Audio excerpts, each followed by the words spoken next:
Fresh Bake. Welcome back to a little bit of a Disney news segment. We're going to talk today about Star Wars, about upcoming movies, and some confirmed rumors regarding Rivers of America or the Disneyland Railroad, that kind of thing. So, Star Wars Force Awakens, yeah, seems like to be a pretty big hit.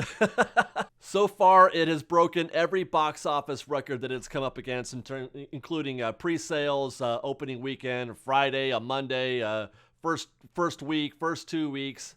It's crushing them all. And as a matter of fact, Sarah and I just saw it last night, second time for me and her first time. And from my understanding, yesterday was the day that it became the single highest grossing movie of all time. Now that's before, inflation or whatever you want to call it. I think that's what they call it. It would still be in the top 20 though, all time if you factor in inflation, which is just amazing. I don't even know how this is possible. This movie's been out for less than 3.5 weeks. Wow. Huge mega hit. And I only bring it up because I kind of want to talk about George Lucas for a second. Actually, what I want to do is kind of rub it in his face a little bit. Because I know, George, I know you watch the show and you're really concerned about what I think. Have you guys noticed, maybe a little bit, if you pay attention, how butthurt he seems to be about how well it's doing? I mean, I don't know if it's a reaction to its success, but leading up to it, the initial release and then whatever interviews he's been doing since the release, he does seem a little butthurt. I mean, I don't blame him for feeling that way in a sense, because this is his creation. This is something that he birthed. And, if I had to give up Fresh Baked and let somebody else run it, and I just stand by and watch somebody do something different with it than I had envisioned, I'd be a little upset too. But having said that, he's still being kind of a jerk about it. I mean, first, okay, we know that he was so very off base with the prequels, and he's still like holding on is that's his original vision. Come on, George, come on. I mean, it's really obvious that he got impressed with his own success with the original trilogy and thought he could just do whatever he wanted with these prequels. And it turned out that maybe he's not as visionary as a filmmaker as we thought. God, that seems terrible to say, but I mean, look at the other films he's done since then. I can't even name them. There was that the Tuskegee Airmen type movie. I forgot the name of that one. That did very badly. There was an animated film that did really bad. I can't remember the name of either one of those. But more importantly, he was, he made a point of saying they wouldn't listen to me they didn't want to hear any of my ideas about what could happen in the next trilogy. And really, George, why? Look at the prequels, man. Why would they want your input on that? And then out of nowhere, he decides he wants to call Disney white slavers. Dude, I mean, I know he took it back. He regretted it immediately. He apologized. He's like, I don't know what I was thinking, kind of thing. But still, man, he put that out there. It's kind of like when you get drunk and the truth serum comes out, and you're like, I didn't mean to say that. I was drunk. But really, that's when you say things that that's your most honest thought sometimes. And I have a feeling that in that moment, that's really how he felt about Disney, and that kind of bums me out a little bit. I mean, he cannot let it go, and he still wants us to believe that he could tell a better Star Wars movie than Disney has told or was going to tell. But I'm sorry, $500 million the first week, $750 after 2 weeks. Anyway, I just wanted to take a minute to just say, thumbs up to Disney. Well done on the Star Wars film. We're all super happy with that, and you're deserving of the success. And to George, I still love you, man. I really do. I really appreciate everything that you did for Star Wars and creating that. Thank you, by the way, for that $2 billion donation to charity. That's a real thing. He really did do that. So, I mean, for all of George's faults as a storyteller, he's still, he's a good dude. He's a good dude. Love you, George. So, how Disney's on this thing where they're making live action versions of every movie in the library? Well, yeah, they're doing it again. I just heard that they're talking about signing Emma Stone to play Cruella de Vil in some kind of origin story a la Maleficent with Angelina Jolie. I think that's a really good piece of casting, in my opinion. I think comically dark is right in Emma Stone's wheelhouse, and I could see her doing it. I could see her, I can envision Emma Stone walking around Town Square and Main Street at Disneyland, practicing her Cruella de Vil. Although I would say that at Disney, if you wind up not casting Emma Stone, please do contact that lady we all know who we're talking about, the friend of Cruella that we see out on Town Square at Disneyland. She's amazing. Give her a call. Anyway, the only concern that I have is that, and it's much the same as concern I would have for Maleficent, is how do you make a character who is so evil that her name is evil? How do you make her a hero?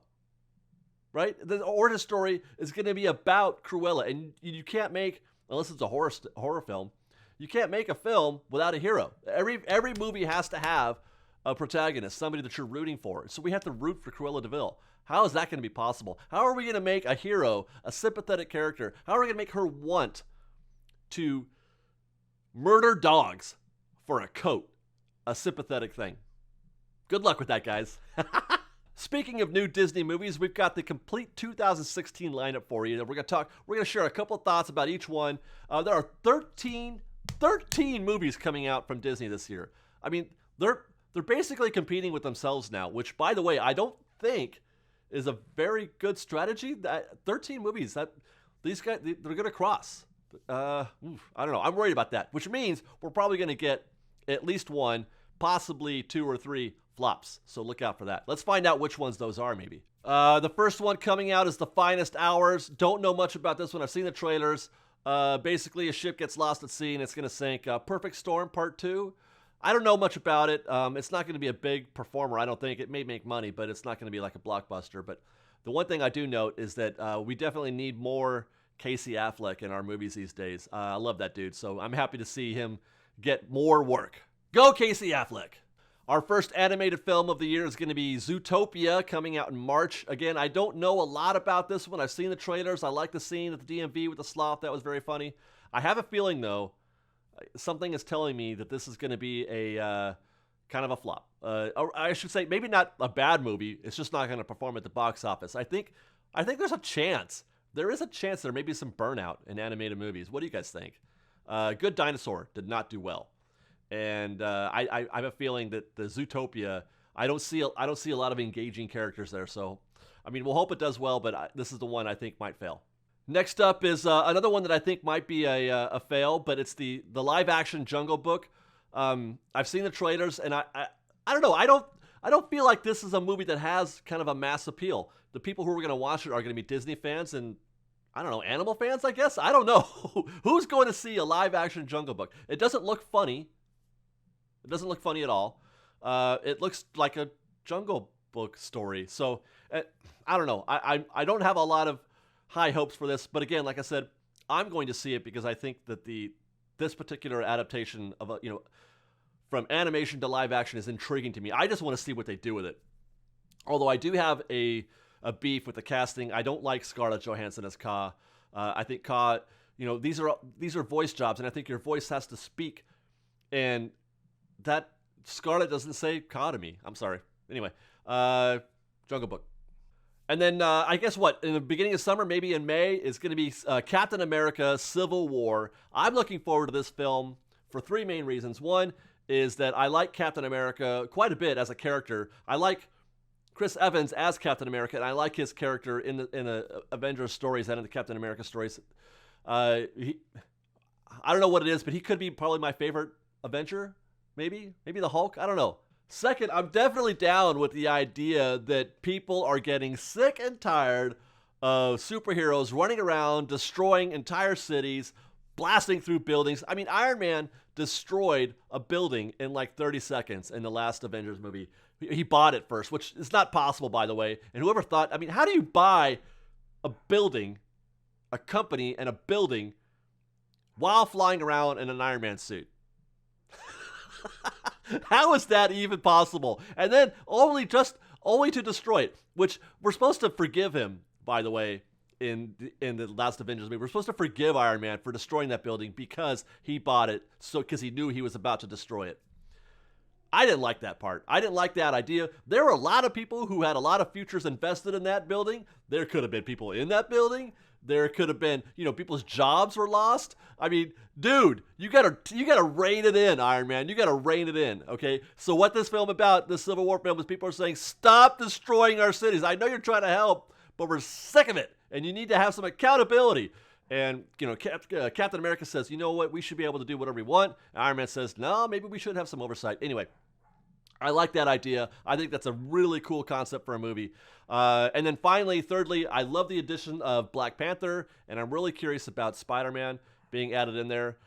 These are two characters that I'm looking forward to seeing in the Avengers universe. Next up is Alice Through the Looking Glass, the sequel to Tim Burton's Alice in Wonderland, though this one is not being directed by Tim Burton. That one made $1 billion worldwide, and I still haven't been able to figure that out. Currently, there's a team of academics over at Brown University trying to work it out, but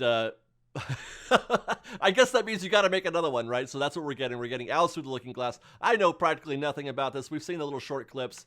Doesn't tell us really anything about the story. We just know the main cast is going to be back. Johnny Depp as Hatter and Mia Wasikowska as Alice, Helena Bonham Carter, and Sacha Baron Cohen is going to be in this. So I can't say that I'm looking forward to this, and this is a possible flop because they're going to put a lot of money into this one. This is a $200 million or $200 million movie, I would guess, in terms of budget. The first one made $1 billion, so maybe they've got some leftovers from that, but I don't think this is going to make even $200 million. Finding Dory hits theaters in June. Finally. When did they announce Finding Dory? Was it like 5 years ago? Where has this movie been? Anyway, it's coming out. Maybe it's about Dory. She gets lost, I guess, because, she forgets stuff. Looking forward to this one, actually, because I found her character awesome. Ellen DeGeneres is awesome, basically. But, she's a great character, and I'm glad to see that they gave her own film. And you know what? Maybe, Ellen, do you think you could come back to acting anytime soon? Because I really enjoyed your stuff. You can stop doing the talk show for a little while, maybe? Is that possible? Come on, Ellen, we miss you. Here's one the internet keeps talking about. It's called The BFG from Steven Spielberg. Again, not a property I know much about. It's based on a children's story. The BFG stands for Big Friendly Giant. For those of you who have played Doom, you know that BFG stands for something completely different. Anyway, everybody's a buzz about this one because Spielberg and then BFG, I guess it's a pretty cool story. So, I don't know. We'll see about that one. I no predictions here on this one. Next up after that is going to be Pete's Dragon. Now, if Dory took a long time to make, Pete's Dragon has taken practically no time at all. It seems like we just heard about them making this one and they're already almost done. Wow, Pete's Dragon. So, I don't know. Again, oh my gosh, I've never seen Pete's Dragon. I guess I need to go watch the original Pete's Dragon to find out what it's about. Presumably, it's about a kid named Pete who's got a dragon. Queen of Conway comes up next after Pete's Dragon. I don't know much about this one again. It appears to be a story about a young South African kid who wants to be a chess champion. It sounds like one of those like McFarlane USA type movies where it's a small thing that I heard Disney makes these films as it's like a yearly donation to the Goodwill jar. Like they want to make family films, small family films, like, heroic sports stories or things like that, like once a year, maybe once every 2 years, just to keep that goodwill going with that type of film. And then in August, things heat up again with Doctor Strange from Marvel. Now, this one I'm really excited about, and I think the internet is too quite a bit, because Doctor Strange is not a very well-known property to the casual Marvel fan. The diehards are really into him, I know that, and that's kind of why we're all curious. I'm not a diehard myself, I should say. I've only seen the 2007 animated film. I forget the guy's name who played him, but I really enjoyed that, and I thought the character was really neat. He's basically a doctor who's like a world-renowned neurosurgeon who gets into an accident, I think, and loses the use of his hands. He can't operate anymore. His hands aren't, they're delicate for a surgeon, right? You got to do delicate stuff, and he can't do it anymore. So he freaks out, is angry at the world. He's a bitter jerk, but he finds peace, up in the Himalayas or something like that, and mysticism, and he becomes a magician. And it's a really cool story. So I'm looking forward to that. Plus, everybody loves Benedict Cumberbatch, right? So I predict good things for Doctor Strange. In November, we're going to get Moana. Now, here's another one that seemed to finish quickly. I know for sure that we got our Moana announcement after the Finding Dory announcement. I mean, I'm saying like a year or two later, and yet they finished it just after Dory is getting finished. So that's a quick turnaround on that one, which makes you wonder about Dory. Maybe there were some production issues, story issues perhaps, because it seems like it's been a long time. Anyway, I digress. Don't know much about Moana. We've seen the short clips and the new images from the film. I'm not really feeling it so far, although, like I said, I don't know anything, but the internet seems to be crazy about it. And and now The Rock is gonna be in it. He's Maui, I think it was. Dwayne Johnson, The Rock. So I guess that means it's gonna be awesome because Dwayne Johnson is awesome. Seriously, the guy's the best ever. And then finally in December, we're gonna get our first Star Wars spinoff, Rogue One. I can't believe I live in a world where I'm going to be able to see 2 Star Wars movies in 2 years. I mean, it's a great time to be alive, is it not? Now, having said that, I'm not a big fan of origin stories or prequels. This is another George Lucas invention. We never got origin stories or prequels, or even really reboots for that matter, until the prequel stories came out with Star Wars. But yeah, I don't need to know all that back information. I like letting my imagination fill in the gaps. But still, I think this is a great idea. I think this Rogue One is going to be a great idea and a great story.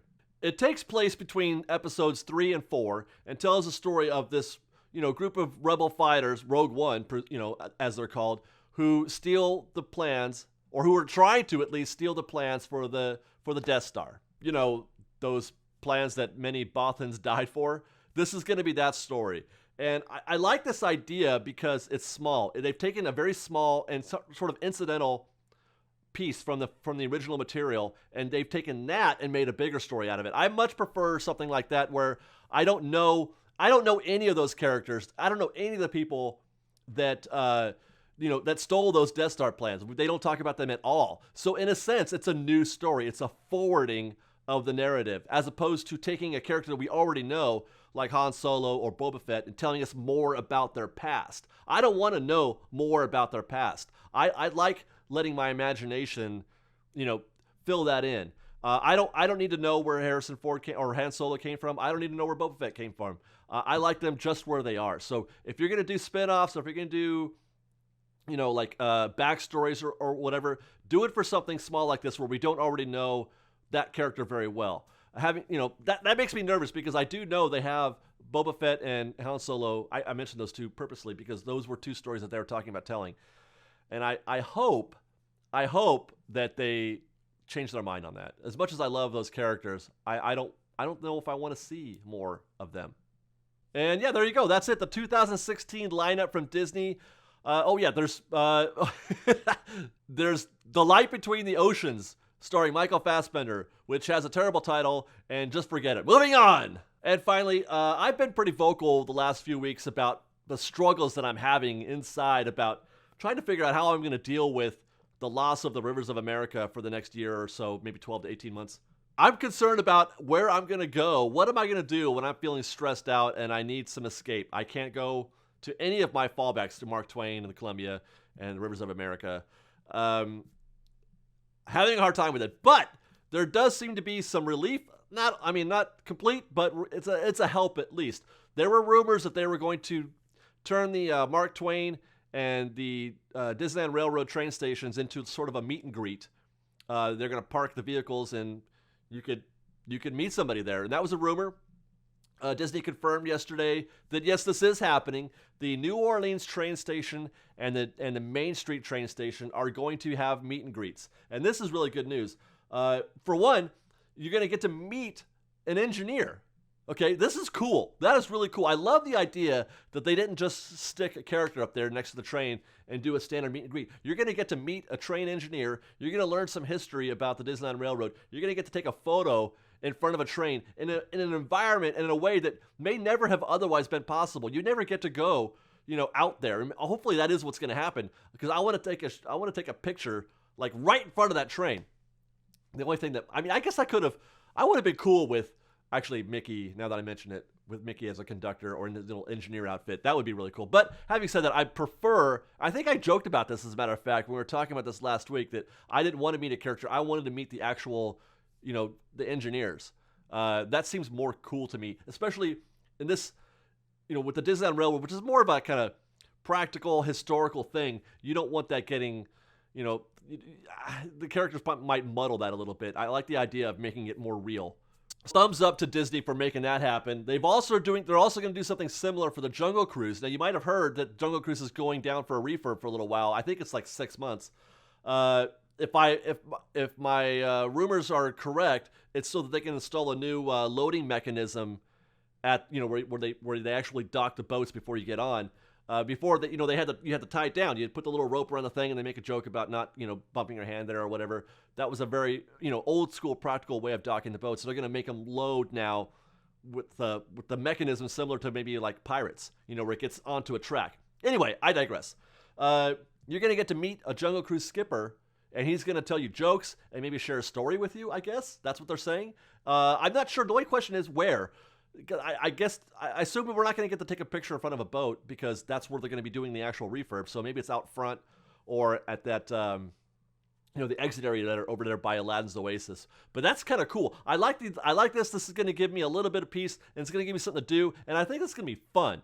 I'm curious to know what the queues are going to look like for this, though. But we're going to definitely check this out. Hopefully it starts soon. Now, I should say, this article did not mention anything about the Mark Twain or the Columbia as being a location for a meet and greet. And just now, upon reflection, I'm understanding and I'm realizing in my brain, I don't think it's possible. Because where are they going to put the boat? You can't dock the boat in empty rivers. Yeah, so it doesn't make a lot of sense to drain the rivers and then have the boat still there. I mean, maybe even if you could, which I'm not sure if you can, but even if you could, wouldn't that look weird? That would look weird. So I don't expect to be meeting anybody on the Mark Twain or the Columbia. And I would have liked that. Because I think the Mark Twain especially would be a great venue for just a basic meet and greet. So, but hopefully they'll have some other plans there. All right, there you go, Fresh Baked. That's it for this episode of Disney News and Rumors, or Confirmed Rumors, or whatever. I don't know what I'm talking about. And movie news. I want to know your thoughts, though, Fresh Baked. What do you think about Star Wars being the highest grossing film of all time? Are you with me on this, George Lucas thing? I know I cannot shut up about George. I'm like, you know what? I got to let this go. Anyway, and what do you think about the new movies coming out? Which do you think are going to flop, Fresh Baked? That's what I want to know. What do you predict? I want to hear your predictions. Give me at least one flop for the coming 2016, and then what is your breakout success? Maybe not breakout. Which one is going to be not the Captain America? Okay, put that one aside. Or you know what? And not Rogue One either, because that's it's too easy. Tell me, which of the other 11 do you think will be a success, and which one of the other 11 do you think will flop? And then finally, are you encouraged by the news that we're going to be able to meet a train engineer at the... Oh my God, Fresh Baked, I just realized that means we can go up to the top of the Main Street train station and we can look down on Town Square and Main Street. Sarah and I were just crying about that last week, about how we wouldn't be able to go up the steps to look at what a wonderful view. And now if we're going to meet an engineer, that means we can go up the steps, we can go up to the train station, and we can look at Town Square with amazement and wonder. And now I'm happy. Sarah will be too. Fresh Baked, we want to hear from you. We'll see you next time. Goodbye, Fresh Baked. We've got lots more videos for you to see, so grab a churro and check out our Secrets in History videos, or maybe our ride-throughs, or you can just watch all of our weekly trip reports and have your mind blown by how much fun we're having. It truly is the best of Disney Baked Fresh Daily. Oh, and don't forget, you can support Fresh Baked through our Patreon campaign, link below. Thanks again for watching, everybody. Fresh Baked!